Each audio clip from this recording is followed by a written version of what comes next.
Salut à tous, c'est Margot de la chaîne Investir son temps. Aujourd'hui, on se retrouve pour une nouvelle vidéo, toujours dans la lignée des vidéos sur le mouvement FIRE. Si vous ne connaissez pas cette philosophie, je vous renvoie vers ma première vidéo qui s'affiche à gauche, peut-être, où je vous explique un peu plus les principes de ce mouvement. Bien, maintenant que vous êtes à jour, on va voir ensemble les différentes stratégies qu'il existe. Finalement, l'indépendance financière est propre à chacun. On n'a pas tous les mêmes envies ni les mêmes besoins. Et selon notre mode de vie et les concessions que nous sommes prêts à prendre, on va se tourner vers différentes stratégies. Première stratégie, Regular FIRE. C'est le modèle de base. L'idée, c'est d'accumuler suffisamment d'argent pour couvrir ses dépenses une fois à la retraite. Et attention, quand je dis retraite, je ne parle pas de la retraite classique, l'âge légal à la retraite vers 60 ans.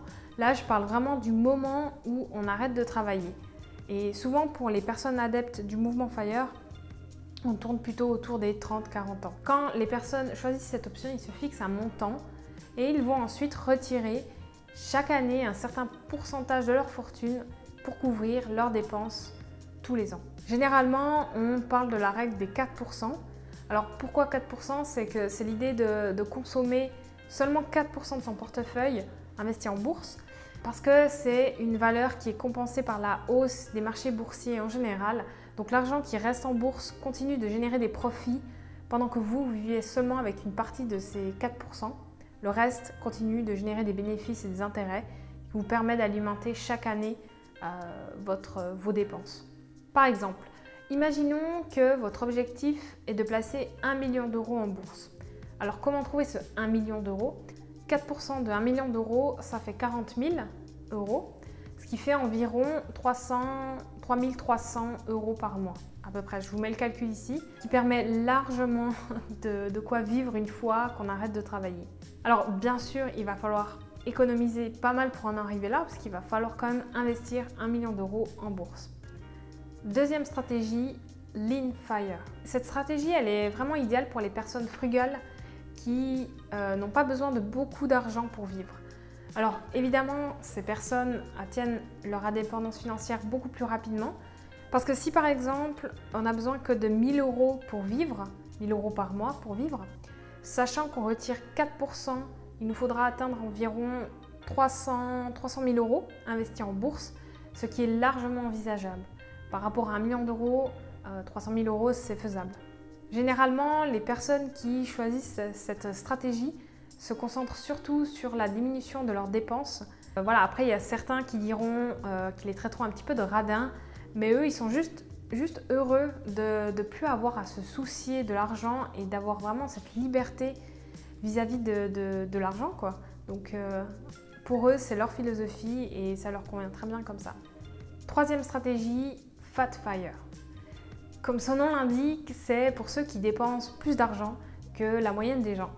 Ces personnes, elles devront par contre accumuler une fortune nette beaucoup plus importante pour prendre leur retraite. Par exemple, si on veut vivre avec 10 000 euros par mois, alors ok, je vous l'accorde, c'est vraiment beaucoup, mais supposons, si on fait les calculs, on arrive quand même à 3 millions d'euros investis en bourse.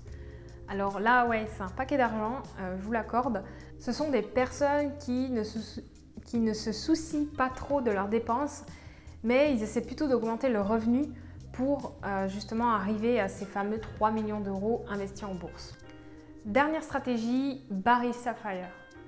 C'est une stratégie beaucoup plus commune qui nécessite de faire le moins de compromis possible à mon sens. C'est-à-dire qu'on n'a pas besoin d'investir 3 millions d'euros en bourse, ni de vivre frugalement avec seulement 1 000 euros par mois. En fait, les adeptes de cette stratégie suivent les principes du mouvement FIRE, mais conservent un emploi à temps partiel pour compléter leurs revenus. Généralement, elles ont atteint leur but lorsqu'elles ne se soucient plus d'économiser de l'argent pour leur retraite. Ou alors, quand elles savent que de toute façon, toutes les factures seront payées grâce à un revenu passif qu'elles ont réussi à générer. Mais alors, quel est le but ? Quand on regarde ces différentes stratégies, on voit que le Fat FIRE semble le plus intéressant. Avec 10 000 euros par mois, on se dit « Waouh, je vais avoir plein de pognon, plein de temps libre, c'est super ». Ouais, sauf que non en fait. Parce que ça veut dire qu'on va devoir travailler plus longtemps en général ou accepter un poste vraiment mieux payé mais qui ne nous intéresse pas du tout. Avec toutes ces stratégies, il ne faut pas oublier aussi que le voyage est tout aussi important que la destination.